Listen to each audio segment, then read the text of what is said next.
பூரா பண்ணி கொடுத்தோம். எல்லா சாலையும் இருக்கிற சாலைகள்லாம் பஸ் எப்படி இருக்கு உங்களுக்கு தெரியும். அதே மாதிரி குட்டி ரோடு இப்படி போய் சொல்லிட்டே இருக்கலாம்.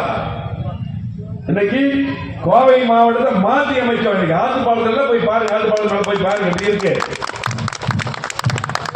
எத்தனை பாலங்கள் கோயம்புத்தூர் கட்டி கொடுத்துருக்கிறோம். எல்லாம் சென்னையில அதிகமான பாலங்கள் தாங்க.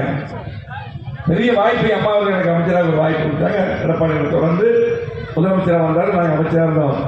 அதை பயன்படுத்தி நீங்களாம் ஓட்டு போட்டு ஜெயிக்க வைக்க எது ஜெயிக்க வைக்கிறீங்க? திட்டங்கள் தரணும். அதுக்கு தான் 4 வருஷம் திமுக ஓடிச்சு. என்ன பண்ணாங்க சொல்லி கோயம்புத்தூருக்கு என்ன பண்ணாங்க, தமிழ்நாட்டுக்கு என்ன பண்ணாங்க, கோயம்புத்தூருக்கு என்ன பண்ணாங்க, கோயம்புத்தூருக்கு என்ன பண்ணாங்க, தொகுதிக்கு என்ன பண்ணாங்க? 50 ஆண்டு இல்லாத வளர்ச்சியை நம்ம கொடுத்துருக்கிறோம். நெஞ்சு சொல்லுவோம். இன்னைக்கு சொன்னாங்க ஹாஸ்பிட்டல்ல 30 படுக்கையா கொண்டு வந்தோம். இன்னைக்கு டாக்டரே இல்ல.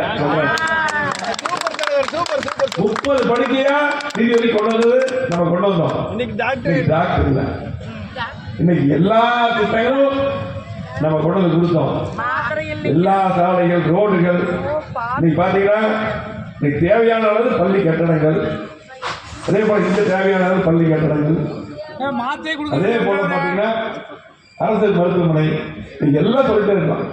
ஆனால் இன்னைக்கு எதுவுமே செய்யாம 4 வருஷம் ஓட்ட முடியும்னா திமுக தைரியமா ஓட்டிருக்காங்க.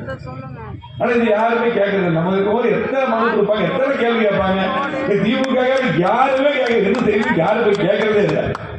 அவங்க அவ்வளவு பயம். நீங்க பாத்தீங்கன்னா அது மட்டும் இல்லை, பெண்களுக்கு பாதுகாப்பு இல்லை, குழந்தைகளுக்கு பாதுகாப்பு இல்லை, மாணவர்களுக்கு பாதுகாப்பு இல்லை, எதுவுமே பாதுகாப்பு இல்லை. மணல குப்பை வேணும் தலைவரா. இன்னைக்கு